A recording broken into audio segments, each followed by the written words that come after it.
All right, Bern. So I brought you out here today because, like I told you before, I really respect your wisdom and your insight, and you don't really get brought to the forefront, like how I said, and that's why I wanted to bring you from the background to the front of the camera, right?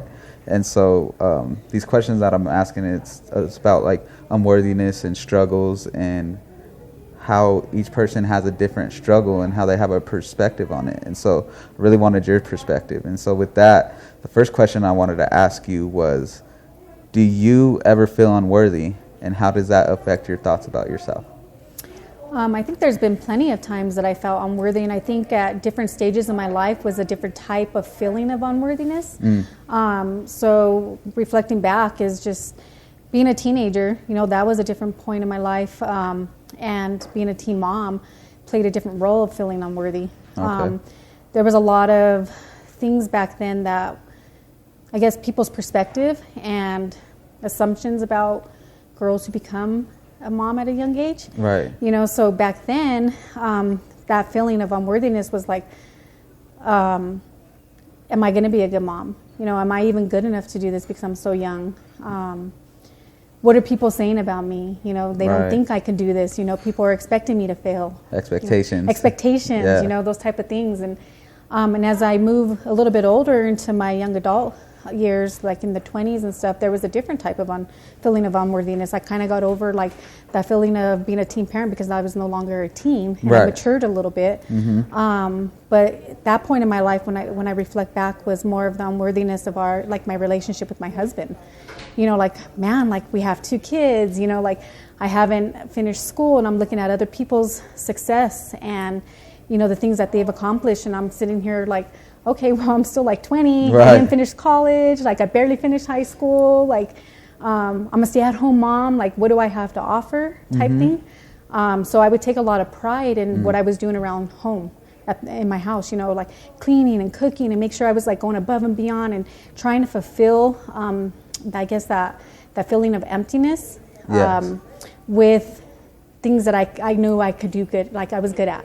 Yeah. So I would make sure I cooked home-cooked meals for Jerry, and I would drive him all the way to his job on a plate, fresh meals with a fork, not a paper plate, a glass plate. You get that whole legit setup, right? And trying to fulfill those type of that void of the unworthiness with things that I knew I was good at and overdoing it. So becoming an overachiever, trying to be the best mom, be the best wife, and in that not knowing who I really was because I was so focused on trying to be better than what people were assuming that I could be, or maybe what people have even spoke to me. Yeah. So just different stages in your life just bring up different struggles, I guess, different times Definitely. Of what you're feeling, and as I reflect into my just turned 40, so now in my late 30s, my 40s, there was a point in my life where I realized I can't allow what I think people are saying about me control my thoughts about myself. Yeah. And it played into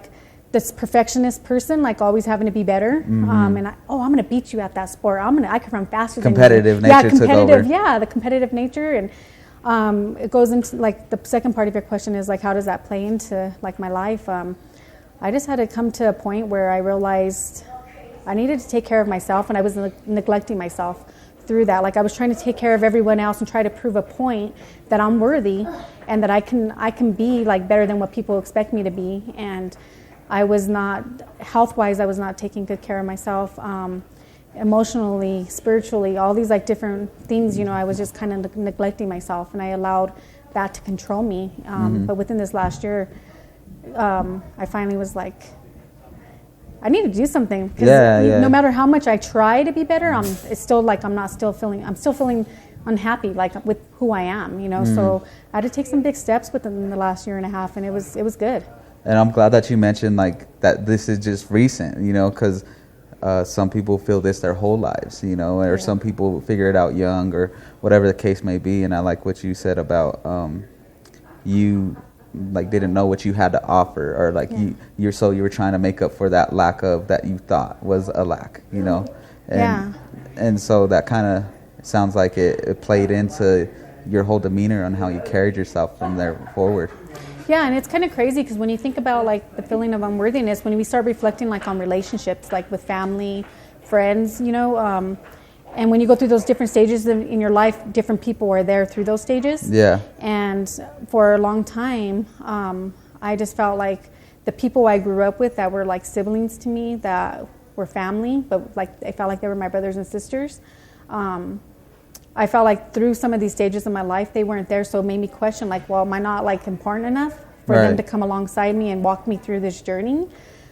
So I struggled with a lot of different things, especially when it came to family and like my cousins, because those are the people that I really care for, and I grew up with. So with not having them as close anymore, when I started making decisions in my life to, go to church or to become better and to like pour into myself, like I didn't really have as much support. So it made me feel like, well, you're calling everyone else and checking on them and hanging out with everybody, but like, what about me? Like, am I not worth that time, So there was a lot of different things that I had to go through.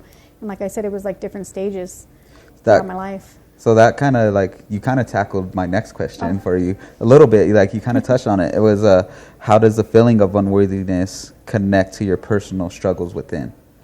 Yeah, that definitely connects with like, it could be a danger zone because it could either push you to be better or it could push you to be better to where like you don't see your fault. Like you don't see the negative side of it and you're just like trying to overachieve and trying to do all these different things. And then people are telling you like certain things about yourself and you're getting upset about it because that's not the way you perceive yourself, but that's the way others are kind of seeing you. Exactly. So it could be a negative thing, or you can push it to be like, listen to what people are saying and take that and try to become better and learn from it and do what you can. And I kind of did both. There were times where I was like, you know what, I'm going to prove to you that I'm going to be better. I'm going to prove to you that I can do this, Right. But at the same time, that pride was like, I was falling with that pride. Like it was doing something else to me. Yeah, it was something internal that was manifesting itself on the outside with your actions and stuff, right? For sure. It wasn't easy, and it still isn't easy. Right.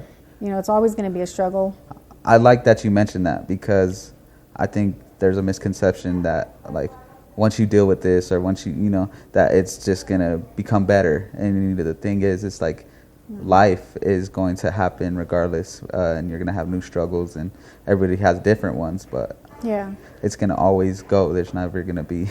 It's never going to be easy, and you're going to be challenged with things all the time, but when you find out who you are and you know your identity, like it's going to be a lot easier for you to overcome those, those roadblocks that are put in your way. Right. It's easy to learn from your past mistakes, to move forward. It's easier to value yourself more because you start to figure out who you are and what you have to offer, and how valuable you are to others and to yourself and to your family and to people who you may not even know. There's still some value within you to give to others. So I like that.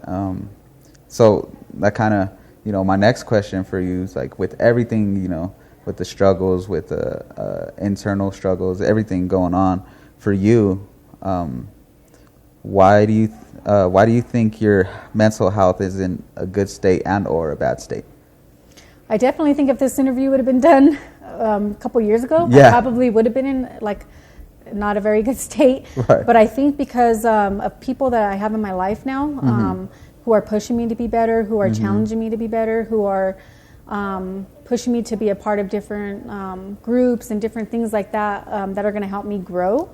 I think that's when I finally came to the point in my life and said, I need to stop focusing on everybody else and how much I feel like they've caused pain or that feeling of unworthiness, like how I've let it, I've allowed it to like creep into my life. Like I just was like, you know what, I need to take care of myself. I need to, like, self-care is so important, and I need to do what I need to do for me so I can feel, like, because I know I'm worthy of it. I mean, I know I'm worthy to, like, of becoming healthier physically, mentally, spiritually, emotionally, financially, even like all those type of things. And so, like with COVID actually challenged me to become better, and it put me in a better place after being able to reflect on a lot of different things in my life. And there was a point in my life not too long ago where Jerry and I even had sat down, and I was like, you know what? I'm just going to do me. Like, I really just need to do me, and I need to focus on myself, and I need to get myself in a better place. So this way, I can invest in others, because I can't give what I don't have. You know, I can't continue going on. I want to, in order for me to be a better mom, wife, friend, you know, youth leader, all those type of things, I need to take care of myself. Yeah. And so I think I'm definitely in a better place, like a healthier place, and I've learned a lot about myself, and I'm just ready to tackle whatever else comes and continue to grow. I like it because you've been through this whole journey, and now you're like on an uphill right now. You're like you're reaching the peak, it sounds like. I hope so. They say your 40s are like the best years of your life. I don't know.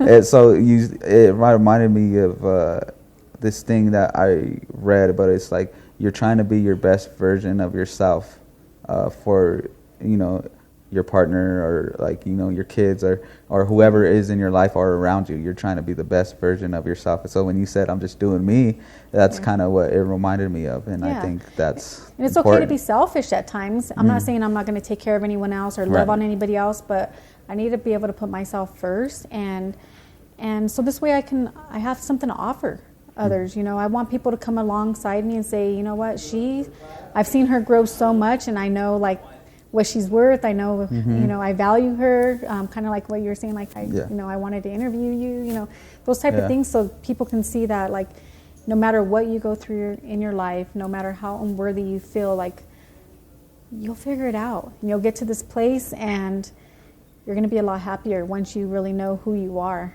and what you have to offer. You know what, that's just the best way to end this interview. But I really appreciate that you came through, because like I said, I really value your insight and your wisdom, and we always have good conversations, so I wanted to bring that to the world. So Nice.